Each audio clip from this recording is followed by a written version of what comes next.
You know her first name. You know who she married. You may even know where she lived and when she died. But her maiden name seems to have vanished. This is one of the most common problems in genealogy. Women were often recorded under their husband's surname, and many records never asked for a maiden name at all. But that does not mean the answer is gone.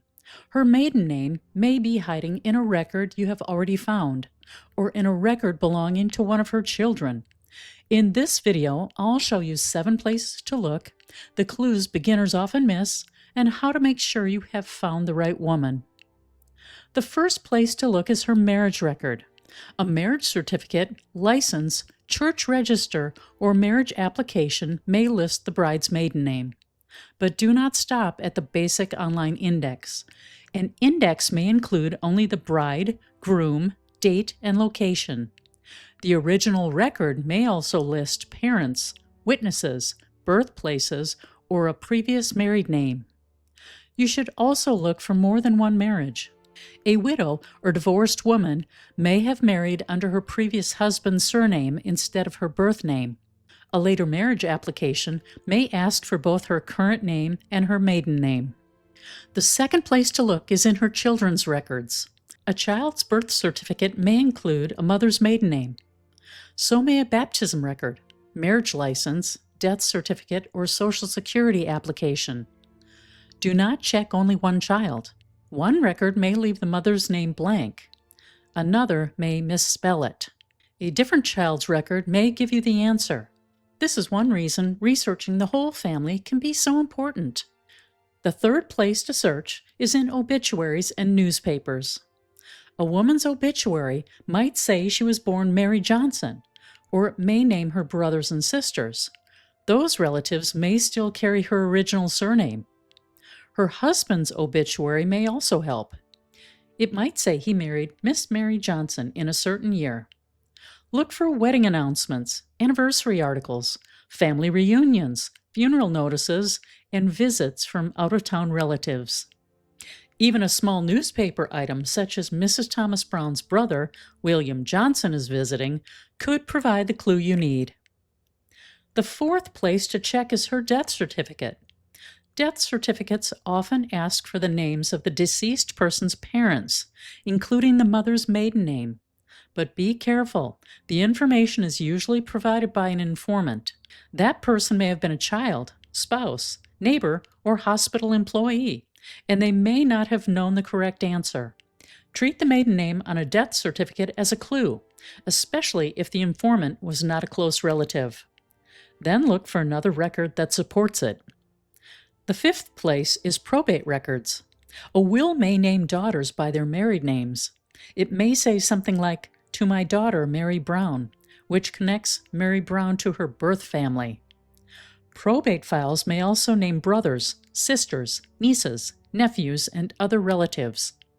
Do not search only the woman's probate file. Search for the wills and estates of people who may have been her parents or siblings. A father's will may be the record that finally identifies her. The sixth place to look is cemetery and funeral home records. A memorial may list a maiden name, especially if relatives contributed the information. Funeral home records may include parents, birthplace, siblings, and the name of the person who arranged the funeral. Also examine the people buried nearby.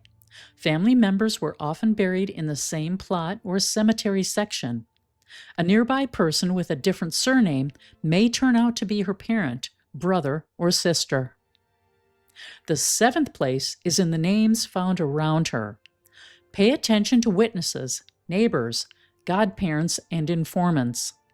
A witness at her wedding may have been her brother. A godparent at a child's baptism may have been her sister. An older couple living next door in a census may have been her parents.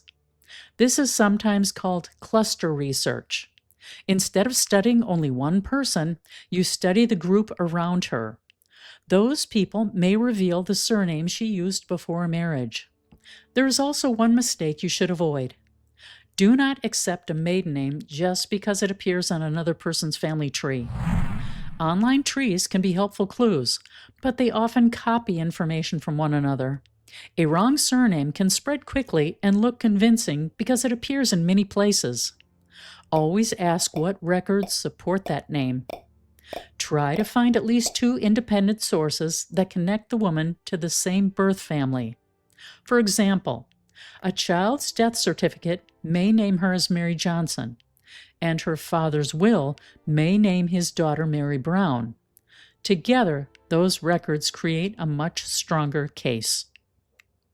So if you cannot find her maiden name, remember these 7 places: her marriage records, her children's records, obituaries and newspapers, death certificates, probate files, cemetery and funeral records, and the relatives, witnesses, and neighbors around her.